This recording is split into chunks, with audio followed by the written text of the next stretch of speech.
Beneath a dense atmosphere colder than the harshest Arctic winters lies a world unlike any other in our solar system, a world where rain falls as liquid methane, carving rivers and filling lakes on a surface made of frozen water. Titan, Saturn's largest moon, is not just a frozen enigma, it's the only place beyond Earth known to have stable liquids on its surface, yet beneath this frigid landscape hides an even greater mystery, a subsurface ocean isolated by an icy crust rich in methane, and a potential cradle for the chemical emergence of life. NASA's Cassini spacecraft has already unveiled some of these secrets: shallow elliptical craters hinting at ancient collisions, swirling dust devils skimming across dunes, and chemical signatures pointing to dynamic processes both on and below the surface. But these discoveries are just the beginning. Now a new explorer, the Dragonfly mission, is poised to uncover Titan's secrets and bring us closer to answering one of humanity's greatest questions: could life exist in this alien world? For now, as we await the mission's launch, let us delve into what we currently know about this distant, mysterious music world. The atmosphere on Titan, the largest among Saturn's moons, is a dense nitrogen-rich veil with intriguing characteristics set it apart from other celestial bodies, with surface pressure 50% higher than Earth's. This atmosphere hosts unique chemical and physical processes, many of which remain poorly understood. Titan's atmosphere is predominantly nitrogen, similar to Earth's, but it also contains methane and trace amounts of ethane, acetylene, and other hydrocarbons. These compounds, formed by photochemical reactions high in the stratosphere, generate complex organic aerosols that slowly settle onto the moon's surface. Recent studies suggest that the lower layers of Titan's atmosphere could foster conditions suitable for the formation of dust devils, connective vortices capable of transporting fine particles across the surface. Unlike Earth, where strong surface winds often drive such phenomena, Titan's weak wind field presents an unusual dynamic. Meteorological models derived from data collected by the Cassini spacecraft and the Huygens lander indicate that Titan's thick atmosphere and distinctive planetary boundary layer may facilitate the formation of these dusty vortices. This boundary layer, which varies from 480 yard to over 1.25 mil in depth depending on dial season changes, drives convection. Dust devils could play a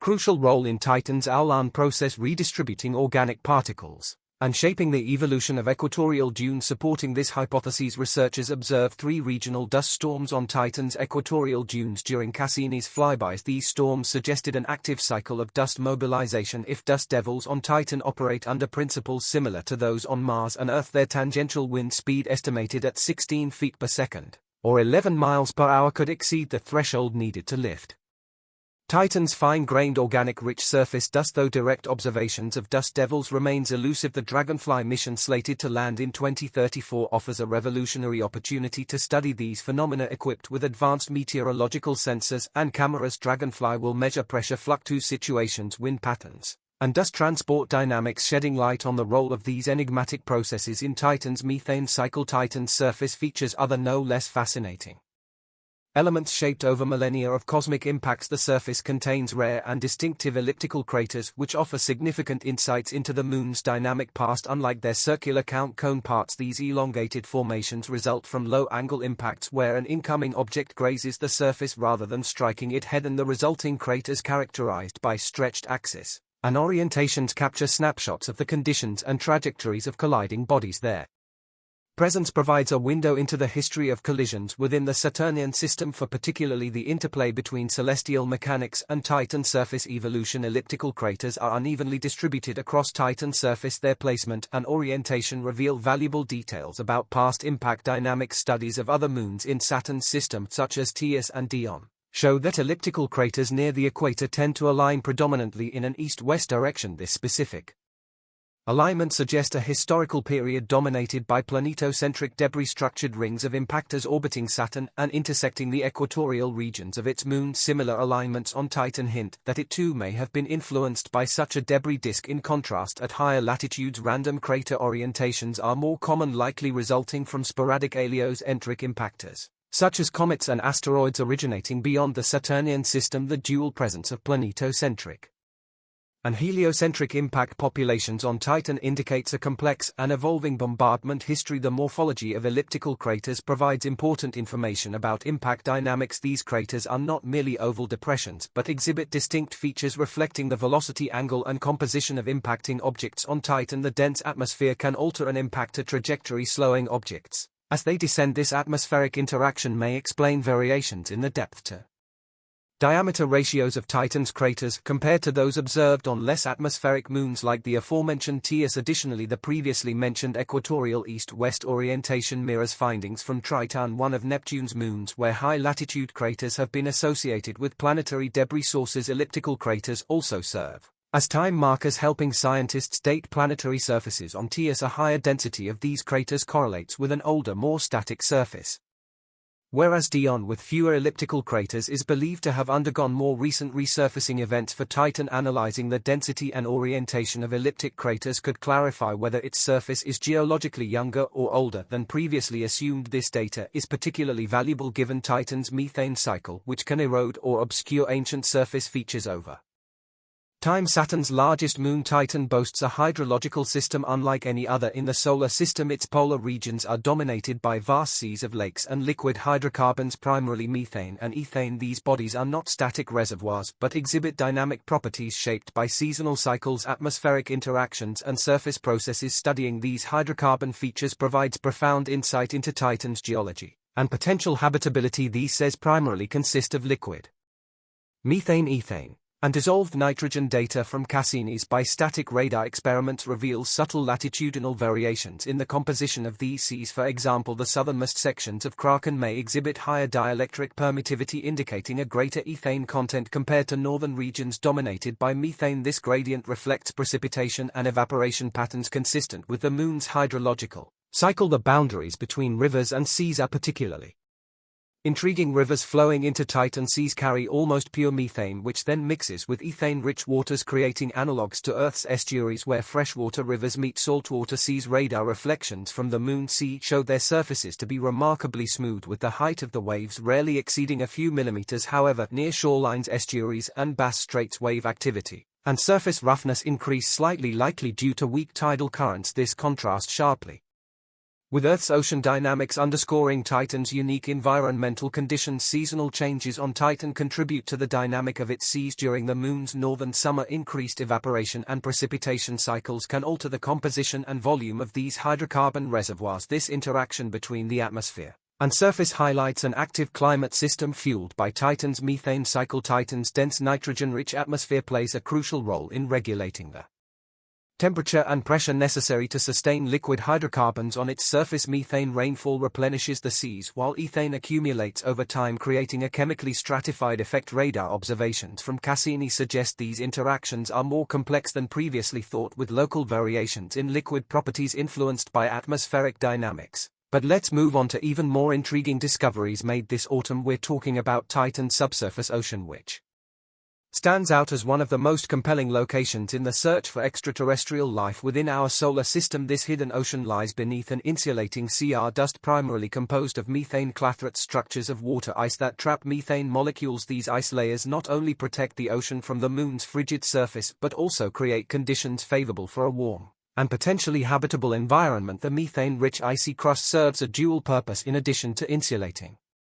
the subsurface ocean, maintaining a relatively warm temperature despite Titan-cooled surface conditions, it also contributes to the formation of the Moon's methane-rich atmosphere. Studies have shown that this crust, estimated to be 3 to 6 miles thick, has properties that significantly retain heat. Methane clathrates are highly thermally insulating, with a thermal conductivity much lower than that of pure water ice. This characteristic helps trap heat from Titan's core, preventing the ocean from completely freezing. Beneath this insulating ice lies a liquid ocean potentially rich in ammonia, which acts as an antifreeze, lowering water's freezing point. The interaction between the warm ocean and an icy crust creates convective currents within the ice layer, driving geological activity. This dynamic system could facilitate the upward transfer of materials, including potential biomarkers, to the surface. The composition of the ocean is another critical aspect. Unlike Earth's salty oceans, Titan's ocean may consist of a mixture of water, ammonia, and organic compounds. These compounds, derived from the Moon's hydrocarbon-rich environment, provide the kind of chemical complexity potentially necessary for the emergence of life. Titan's shallow impact craters offer a unique opportunity to study its subsurface. Of the unexpectedly shallow depth of these craters, as revealed by Cassini data, suggests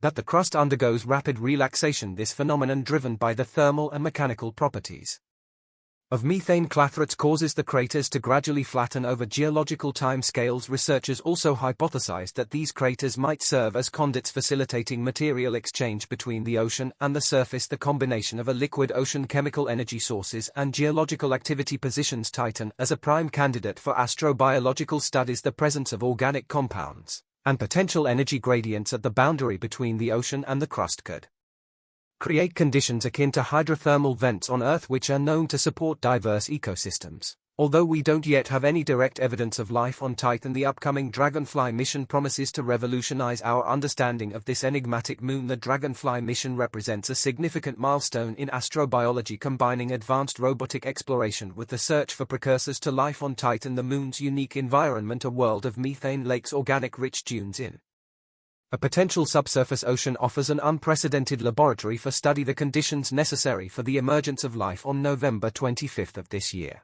SpaceX announced the launch of Dragonfly, scheduled for 2028. Avoid the heavy lift Falcon Heavy rocket. The spacecraft is specifically designed to take advantage of Titan's dense atmosphere and low gravity, enabling flight powered by its octocopter configuration. This nuclear-powered rotor craft will land near Silk Crater, a region believed to have once hosted interactions between water and organic materials, which are conditions ideal for prebiotic chemistry. From there it will embark on a 2.5-year journey, traversing diverse landscapes including dunes, lakes and potential cryovolcanic formations. Dragonfly's research begins and Titan's atmosphere dominated by methane rain cycles. As previously discussed, this thick nitrogen-rich atmosphere acts both as a greenhouse and a source of hydrocarbons for the surface. Dragonfly's onboard spectrometers will analyze atmospheric interactions, providing real-time data on the role of the methane cycle and sustaining Titan's liquid properties and its connection to potential biomolecule formation. Dragonfly's landing site at Silk Crater will expand upon Cassini's discoveries, focusing on dune-covered regions rich in organic materials. This area is believed to contain deposits of ancient organics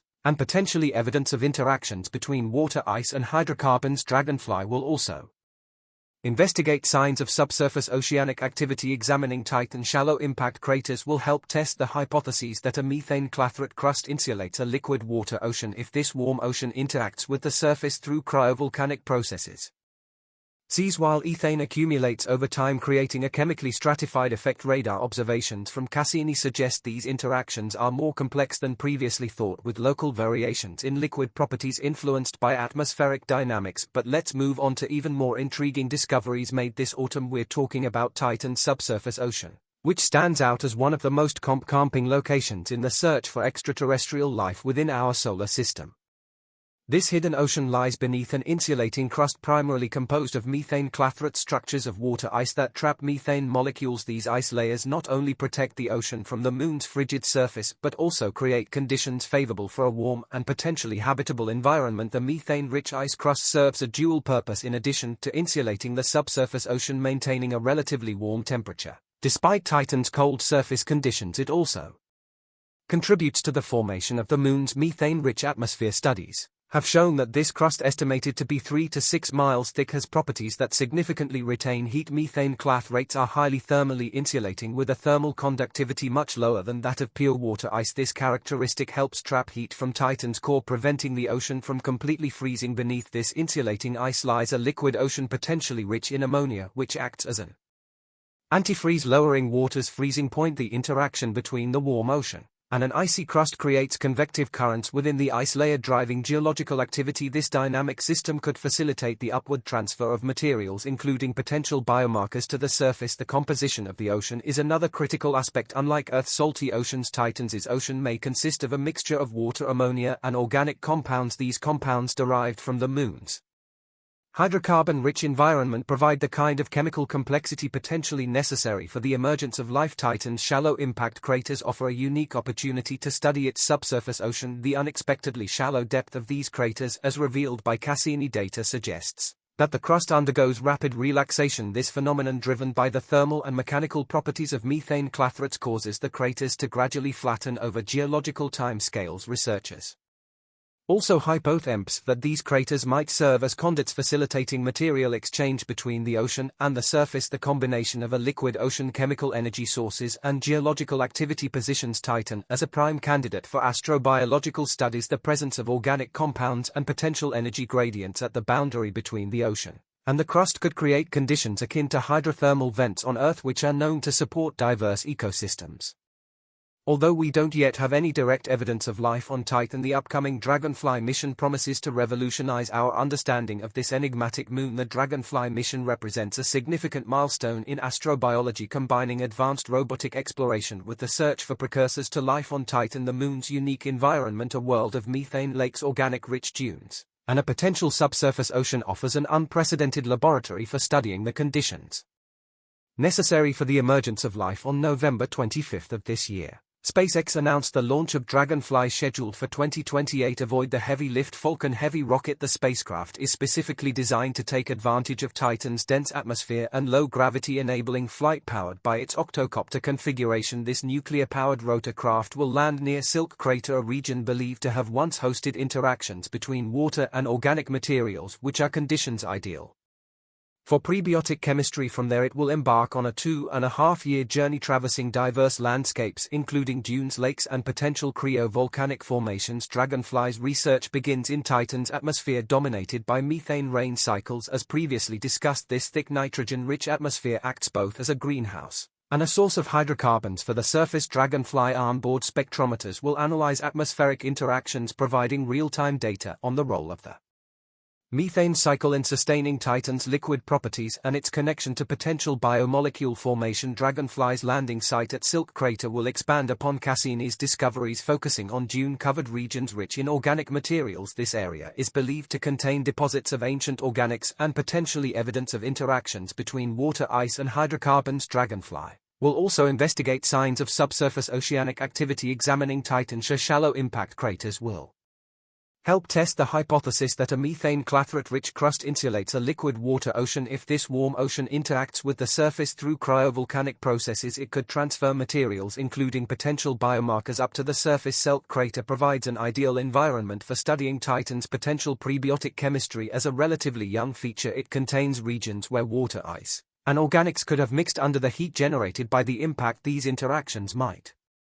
have produced amino acids or other complex molecules, drawing an intriguing parallel to the early chemical evolution of Earth. Dragonfly will conduct detailed chemical analysis of the crater's layers, searching for these vital building blocks of life. Dragonfly is equipped with an entire arsenal of instruments designed to identify biomolecules and understand the processes behind their formation. For instance, a mass spectrometer will analyze complex organic compounds, while a seismometer will detect potential subsurface activity indicating the movement of water or other liquids. The mission extends beyond Titan, offering insights relevant to planetary science and astrobiology across the solar system. Parallels between Titan's methane cycle and Earth's hydrological cycle, as well as its resemblance to icy ocean worlds like Europa and Enceladus, provide a comparative framework for understanding habitability. Discovering even simple precursors to life on Titan would revolutionize our understanding of the chemical origins of life and its potential beyond Earth. For now, we eagerly anticipate Dragonfly's launch, which will not only explore Titan's surface but also sink decades of research into a comprehensive narrative about this alien world. Its findings promise to illuminate the pathway through which life might emerge and offer a glimpse into the universe of processes that have shaped life as we know music. Today we're going to talk about one of the many interesting stories lying in the depths of space. Is a story not about luminous stars or spiral galaxies, but about the most mysterious and dense objects in the universe, neutron stars. Our story begins with a violent and colorful ending, a supernova explosion. In this spectacular celestial fireworks display, the death of a massive star gives rise to something extraordinary. From the heart of this cosmic eruption, a neutron star is born. The stellar remnant is so dense that just a teaspoon of its material weighs as much as a mountain. But what happens when these stellar remnants, these